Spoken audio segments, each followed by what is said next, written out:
Welcome to సాయిస్ kitchen. బాగున్నారండి మీరు? మేమైతే బాగున్నామండి. ఇప్పుడైతే మీకోసం నేను అటుకులతో వడలు చేసి చూపిస్తానండి. హాట్ రెసిపీ అండి ఇది.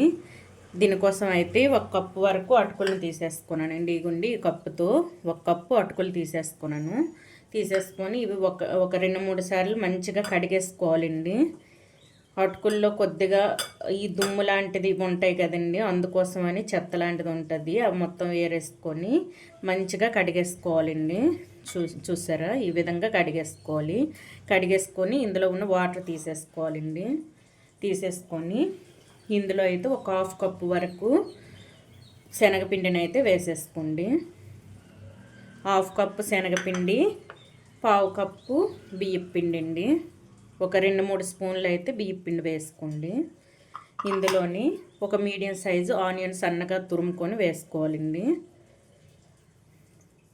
ఇందులో కొద్దిగా 1-2 పచ్చిమిర్చి అండి. నేనైతే పెద్ద సైజు ఒక పచ్చిమిర్చిని అయితే ఈ విధంగా సన్నగా తురుమేసుకున్నాను.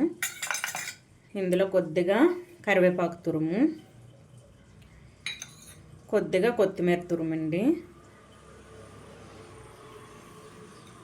ఇప్పుడైతే కొద్దిగా అల్లం వెల్లుల్లి పేస్టు కొద్దిగా వేసుకోండి.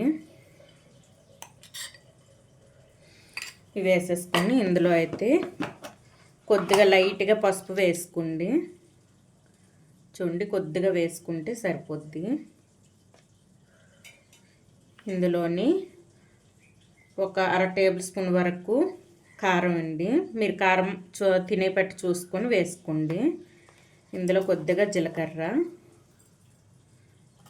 ఒక 1/2 టేబుల్ స్పూన్ వరకు జీలకర్ర, టేస్ట్కి సరిపడా సాల్ట్ వేసుకోండి. వడలకి ఈ పిండికి ఎంత సాల్ట్ సరిపోద్దో అంత అయితే వేసేసుకోవాలండి. ఇందులో కొద్దిగా వాము వేసుకోండి. కొద్దిగా ఒక 1/2 టేబుల్ స్పూన్ వరకు గరం మసాలా. ఈ మొత్తం కూడా కలిపేసుకోవాలండి. ఒకసారి ఈ విధంగా వేసుకున్న తర్వాత ఒకసారి మొత్తం కలిపేసుకొని కొద్దిగా వాటర్ వేసుకోవాలండి. పలచగా చేసేసుకున్నారంటే వాటర్ అయితే ఈ ఆయిల్ అయితే పీల్చేసుకుంటుందండి. అందుకోసమని ఇవి మరీ పలచగా కాకుండా మనకి వడ వచ్చే విధంగా ఉంచేసుకోవాలండి. కొద్దిగా వాటర్ వేసుకొని కలిపేసుకోవాలి. చూడండి, ఈ విధంగా మొత్తం ఒకసారి కలిపేసుకొని ఇప్పుడు కొద్దిగా వాటర్ వేసుకుందామండి. ఈ విధంగా కలిపేసుకొని కొద్దిగా వాటర్ చిలకరించుకుంటూ కలిపేసుకోవాలి. మరీ పలచగా కలిపేసుకున్నారంటే మీకు ఆయిల్ పీల్చేసుకుంటుందండి ఎక్కువ. చూసారా, ఈ విధంగా వచ్చేటట్టు కలిపేసుకోవాలి. ఒక 2-3 టేబుల్ స్పూన్ వరకు వాటర్ పడుతుందండి మనకైతే. ఇంకొద్దిగా వేసుకుందాం. ఈ విధంగా కలిపేసుకోవాలి. చూడండి, ఈ విధంగా అయితే గట్టిగా కలిపేసుకోవాలండి. పలచగా కాకుండా ఈ విధంగా గట్టిగా కలిపేసుకొని ఇప్పుడు చేతికి కొద్దిగా ఆయిల్ పెట్టేసుకుందాం. ఈ విధంగా చేతికి ఆయిల్ పెట్టేసుకొని చిన్న వడల్లాగా వేసేసుకుందామండి. చూడండి, మీకు ఏ సైజు కావాలంటే ఆ సైజు అయితే ఈ విధంగా వేసేసుకోండి. చూసారా, ఈ సైజు అయితే వేసేసుకోవాలండి.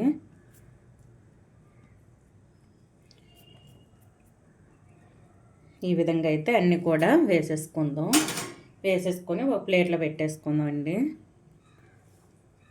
చాలా ఈజీగా చేసుకోవచ్చు, సింపుల్గా చేసుకోవచ్చండి. ఇది కూడా పిల్లలకి టిఫిన్ బాక్స్లో కూడా పెట్టుకోవచ్చండి. ఇది స్నాక్స్గా. చూడండి, ఈ విధంగా ఆయిల్ పెట్టేసుకొని చేసుకుంటే మీకు చేతికి కూడా అంటదు, మనకైతే రౌండ్ షేప్ కూడా వస్తుందండి. చూడండి, ఈ విధంగా అన్నీ కూడా ఇదే విధంగా వేసి చూపిస్తానండి. ఈ విధంగా రౌండ్గా చేసేసుకోండి. అన్నీ కూడా ఇదే విధంగా చేసేసుకుందాం. ఉండి అన్నీ కూడా ఈ విధంగా చేసేసుకోవాలండి. వడల్లాగా చేతికి కొద్దిగా ఆయిల్ పెట్టేసుకొని ఈ విధంగా చేసేసుకొని నేనైతే ఆయిల్ కూడా వేడి చేసేసుకోనండి. ఇప్పుడు ఇదైతే పూర్తిగా మీడియంలో ఉంచేసుకొని లాస్ట్ వరకు కూడా వేయించుకోవాలండి. ఇది పూర్తిగా మీడియంలోనే ఉంచేసుకొని ఇప్పుడైతే ఒక్కొక్కటిగా వేసేసుకుందాం. ప్యాన్కి ఎన్న పడతాయో అన్నీ అయితే వేసేసుకోండి. చూడండి ఈ విధంగా వేసేసుకొని ఒక 1-2 మినిట్స్ తర్వాత అయితే ఇవి కదుపుకోవాలండి. వెంటనే కదపకూడదు. వెంటనే మీరు కదిపారంటే ఇవి విడిపోతాయండి వడలు అనేవి. అందుకోసమని వేసిన తర్వాత ఒక 1-2 మినిట్స్ తర్వాత అయితే ఇది కదిపేసుకోవాలండి. రెండు వైపులు కూడా మంచిగా తిప్పేసుకొని కాల్చేసుకోవాలి మంచిగా. చూడండి ఇప్పుడైతే వేసి ఒక 1 మినిట్ అయితే అయిందండి. ఇప్పుడు ఇదైతే రెండు వైపులా ఈ విధంగా కాల్చేసుకోవాలండి. మంచిగా ఫ్రై చేసుకోవాలి. మరీ స్పీడ్గా తిప్పకుండా మెల్లమెల్లిగా ఒక్కొక్కటిగా ఈ విధంగా తిప్పేసుకోండి.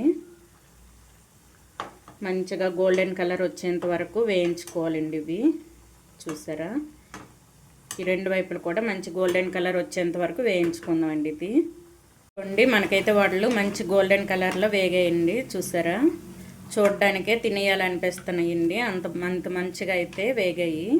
ఇప్పుడు ఇవి తీసేసుకుందామండి. ఒక ప్లేట్లో టిష్యూ పేపర్ వేసేసుకొని ఇందులో అయితే తీసేసుకుందాం. ఎక్స్ట్రా ఆయిల్ ఉంటే పీల్చేసుకుంటుందండి.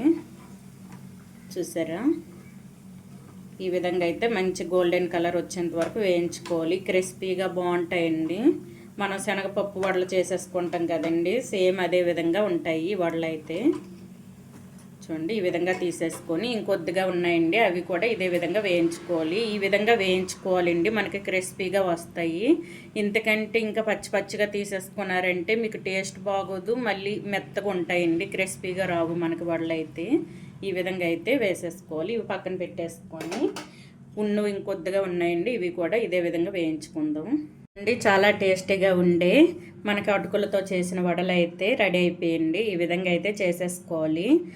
అప్పటికప్పుడు మనం పప్పు నానబెట్టవలసిన అవసరం కూడా లేదండి. ఈ విధంగా అప్పటికప్పుడు ఒక 10-15 నిమిషాల్లో మీకైతే వడలు రెడీ అయిపోతాయండి.